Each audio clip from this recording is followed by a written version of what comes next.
Hi, எல்லாருக்கும் வணக்கம். இன்னைக்கு நம்ம நிக்கிற கோயில் என்னன்னு பாத்தீங்கன்னா ஸ்ரீ வசிஷ்டேஸ்வரர் கோயில். இது தஞ்சாவூர்ல இருந்து 7 கிலோமீட்டர் தள்ளி வந்தா திட்டைன்னு சொல்லி ஒரு ஊர் இருக்கு. அந்த ஊர்ல தான் வசிஷ்டேஸ்வரர் கோயில் இருக்கு. அதுவும் இல்லாம இங்க மிகவும் பிரசித்தி பெற்றது என்னன்னு பாத்தீங்கன்னா குரு ஸ்தலம் தான் இது.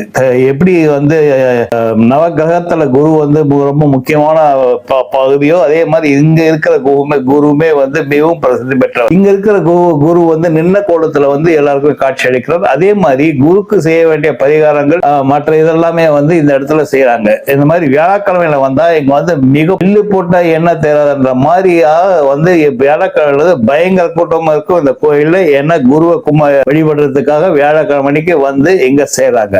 இங்க இருக்கிற சிவனோட பேர் என்னன்னு பாத்தீங்கன்னா வசிஷ்டேஸ்வரர் சிவன் தாங்க. இந்த சிவன் எதுக்கு பிரசித்தி பெற்றார்னு பாத்தீங்கன்னா, இந்த சிவன் லிங்கம் எப்பயுமே ஈரமா இருக்கும். அது என்னன்னு பாத்தீங்கன்னா, சுத்தி வட்டாரத்துல இருக்கிற அந்த ஈரப்பசையே வாங்கி கொண்டு காத்துல வாங்கிட்டு, அதே மாதிரி பாத்தீங்கன்னா 24 நிமிஷத்துக்கு ஒரு வாட்டி சிவன் மேல ஒரு சொட்டு தண்ணீர் விழுந்துனே இருக்கும். அந்த தண்ணி விழுந்துனே இருக்கிறதுனால இந்த சிவன் எப்பயுமே ஈரமா இருப்பாரு. இந்த கோயில் வசிஷ்டேஸ்வரர் சுயம்பலிங்கமா இங்க காட்சி அளிக்கிறார். அதே மாதிரி பாத்தீங்கன்னா முன்னாடி 2 லிங்கமும் பின்னாடி 2 லிங்கமும் இருக்கு. அதே மாதிரி அம்பாளுக்கும் எவருக்கும் சேர்த்து நம்ம பூஜைகள் செய்தால் அது குரு பகவானுக்கு செஞ்ச மாதிரின்றாங்க. அதே மாதிரி குரு பகவான் மிகவும் பிரசித்தி பெற்ற கோயில்.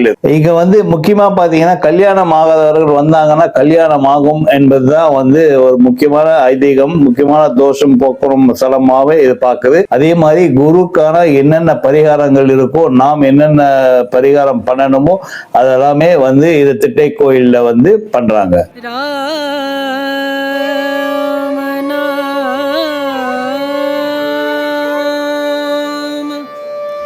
भजले राम नाम सुख धाम, भजले राम नाम सुख धाम, भजले राम नाम सुख धाम।